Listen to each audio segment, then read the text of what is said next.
오늘은 생명을 위하여 사명을 저버린 자들에 대한 예수님의 반응에 대해서 한번 생각해 보도록 하겠습니다.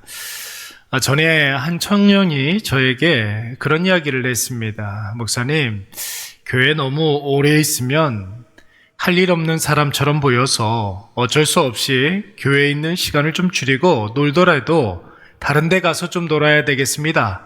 그런 이야기를 한 적이 있었습니다.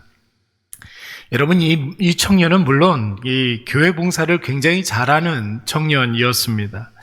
아마도 그의 부모님이 교회에서 보내는 시간이 많아 보이니까 좀 뭐라고 한 것 같아요.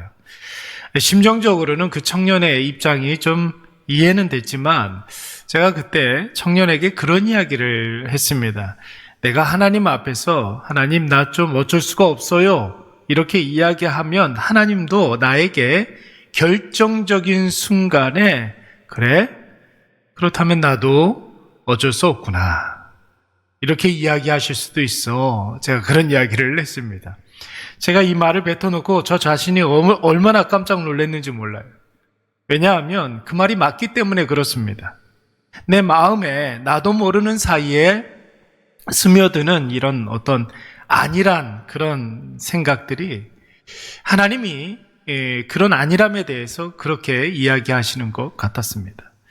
오늘 본문의 말씀에 보면은 예수님께서 제자들에게 누구든지 나와 내 말을 부끄러워하면 나도 결정적인 순간에 그 사람을 부끄러워하리라, 이렇게 말씀하고 있습니다. 그러니까 심판날에 결정적인 순간에 우리의 행실들에 대한 평가가 이루어질 때 나도 너를 부끄러워하리라. 사랑하는 여러분, 한번 우리 자신을 뒤돌아보시기 바랍니다. 우리가 예수님을 믿는다고 하지만은, 하나님의 자녀로 이 세상을 살아간다고 하지만은, 여러분, 세상과 타협하는 일들이 우리 가운데 얼마나 많이 있습니까? 내 욕심, 내 사랑, 자기 사랑, 그런 것들을 합리화시킬 때가 얼마나 많이 있습니까? 말씀이 아니라 세상의 대세를 따라 살면서 어쩔 수 없었다, 이렇게 이야기할 때도 너무나 많이 있었고, 은혜가 아니라 눈앞에 이익을 쫓아 살면서 하나님도 이해하실 거야, 이렇게 생각할 때가 굉장히 많이 있었습니다. 여러분, 한 가지 분명한 것은 무엇이냐면 하나님은 우리에게 분명히 말씀으로 경고하고 있다라는 거예요. 너희가 나를 부끄러워하면 나도 너희를 부끄러워하리라. 심판의 때가 되면 우리가 괜찮겠지라고 생각했던 그것이 문제가 된다는 거예요. 우리가 안일하게 생각했던 그것이 심판의 대상이 되고, 우리가 어쩔 수 없었다 생각했던 그것이 진짜 어쩔 수 없게 된다고 오늘 주님은 우리에게 말씀하고 있는 것입니다. 마태복음 7장 21절 말씀에 보시면은 예수님께서 나더러 주여 주여 하는 자마다 다 천국에 들어갈 것이 아니다, 이렇게 말씀하셨습니다. 그리고 마지막에 뭐라고 말씀을 하셨느냐면, 하나님의 뜻대로 살지 아니하는 자들에 대해서 내가 너희를 도무지 알지 못하나니 불법을 행하는 자들아, 내게서 떠나가라, 이렇게 말씀하신다고 그랬습니다. 모든 사람들이 난 예수님 믿어, 난 교회 다녀, 이렇게 이야기하지만 다 하나님 마음에 합당한 것이 아니라는 거예요. 결정적인 순간에 불법을 행하는 자들아, 다 내게서 떠나가라, 내가 너희를 알지 못한다, 이렇게 말씀하고 있다라는 것이죠. 오늘 본문에서 예수님께서 누구든지 나를 부끄러워하는 자들은 나도 그들을 부끄러워하신다는 말씀, 여러분, 왜 하셨습니까? 예수님께서 이 말씀을 왜 하셨습니까? 우리가 앞서도 생각을 해보았지만 하나님의 일과 사람의 일을 분별하지 못하고 자기 사랑을 위해서 자기 십자가를 버린 자들에게, 생명을 보존하기 위해서 사명을 저버린 사람들에게 엄중히 경고하시면서 했던 말씀이, 사람의 일과 하나님의 일을 분별하지 못하고 자기에게 주어진 그 사명을 저버리는 사람들에게 예수님께서 너희가 나를 부끄러워하느냐? 나도 너희를 부끄러워하리라, 이렇게 말씀하고 있다는 것입니다. 여러분, 누가복음 12장 말씀에 보면 한 부자가 나오고 있습니다. 이 부자는 추수하는 날에 굉장히 자기의 소출이 많아질 것을 예상을 했습니다. 여러분, 그럴 수 있잖아요.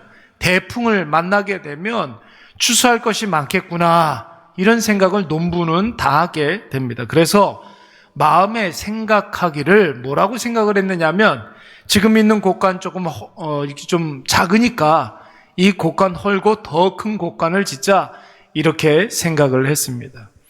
여러분, 이런 생각 잘못된 것입니까? 우리가 다 흔히 그렇게 생각하는 거예요.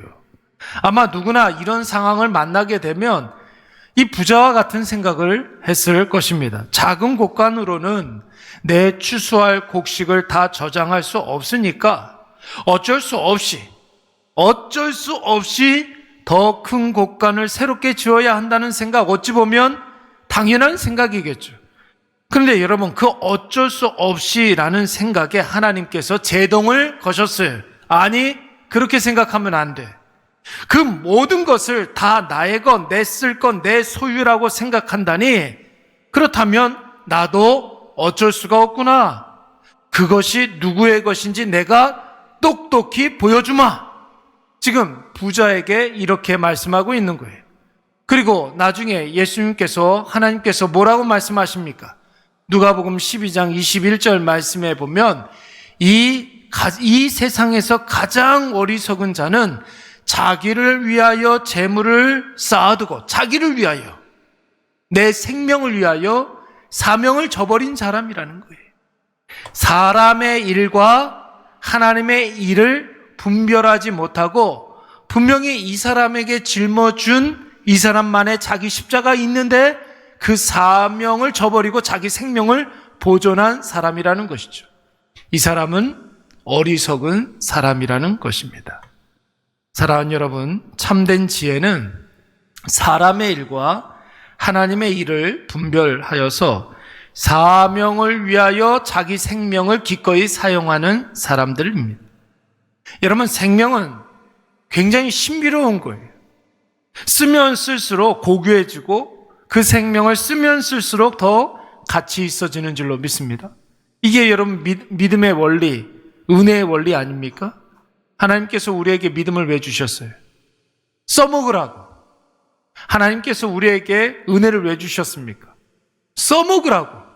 사명을 위하여 써먹으라고. 그러면 그 사람에게 은혜 위에 은혜를 더해 주신다라는 거예요. 은혜 위에 은혜로라. 은상가, 설상가상에서 나온 말 아닙니까? 예. 은혜 위에 은혜를 더해 주시는 거예요. 왜요? 더 많이 써먹으라고. 더 많이 써먹으라고 믿음을 주시는 거예요. 더 많이 써먹으라고 성령을 주시는 거예요. 더 많이 써먹으라고 우리에게 복락을 주시는 것입니다. 하나님이 우리를 믿고 맡겨주신 그 십자가를 위하여 우리의 생명을 사용할 때, 우리의 은혜를 사용할 때, 우리에게 허락하여 주신 성령과 믿음을 사용할 때, 여러분, 감당하는 것은 십자가일 수 있으나 십자가를 위하여 사용된 그 생명은, 그 은혜는 세상 그 어떤 것보다도 가치 있어질 줄로 믿습니다. 여러분, 우리는 지금 하루를 기도와 말씀으로 시작하고 있지 않습니까? 분명 우리의 하루는 하나님이 주시는 힘과 능력과 지혜로 분명히 우리는 승리할 줄로 믿습니다. 승리할 거예요. 오늘 하루도 승리할 것입니다. 그리고 여러분, 밤이 오겠죠. 지난 하루를 정리하는 밤이 올 거예요. 그 밤에 우리의 마음에는 하나님이 주신 승리에 대한 감사가 분명히 있게 될 줄로 믿습니다. 오늘은 여러분 송구영신의 한 날입니다. 송구영신, 여러분 묵은 것은 보내고 그리고 새로운 것을 맞이한다는 뜻 아닙니까? 이미 받은 은혜에 대해서 우리는 감사하고 받을 은혜에 대해서 기대하고 소망하는 날이 오늘 12월 31일 2024년도의 마지막 날이 되는 거예요. 여러분, 그날에 하나님의 심판을 생각하시기 바랍니다. 심판은 여러분 악한 사람들에게만 있는 것입니까? 아니에요. 하나님의 자녀들에게도 심판이 있습니다. 어떤 심판이에요? 상 주는 심판. 상 주는 심판이 있다라는 거예요. 그러니까 여러분, 오늘 우리가 심판의 날을 우리가 맞이했습니다. 마지막 날이니까. 반드시 하나님께서 믿음으로 살아갔던 사람들에게 여러분, 생명을 사용하되 그 사명을 위하여 생명을 사용한 사람들에게 더 큰 상을 주실 줄로 믿습니다. 오늘 지나간 한 해에 사명 감당하기 위해서 생명을 버리는 일들이 있었다면 하나님이 우리 한 사람 한 사람을 기뻐하시고 자랑스러워 하실 줄로 믿습니다. 그런데 반대로 우리의 한 해가 생명을 위하여 사명을 모른 척 했다면, 하나님을 부끄러워했다면 하나님께서도 우리를 부끄러워 하시겠죠. 이 시간 꼭 기억하시기 바랍니다. 우리가 하나님 앞에서 하나님 나 어쩔 수 없었어요 이렇게 이야기하면 하나님도 우리에게 나도 어쩔 수 없구나 이렇게 말씀하실 거예요. 반대로 하나님 앞에 하나님은 나의 주인님이십니다. 내가 주인님 앞에 살아가길 원합니다. 이렇게 고백하면 내가 너를 책임져 주리라. 하나님께서 반드시 우리에게 약속해 주실 줄로 믿습니다. 오늘 이것을 꼭 기억하셔서 2024년도 마지막 날 하나님 기뻐하시는 곳에 있으시기 바랍니다. 하나님이 원하시는 일을 하시기 바랍니다. 하나님 반드시 저와 여러분을 칭찬해 주실 줄로 믿습니다. 우리 말씀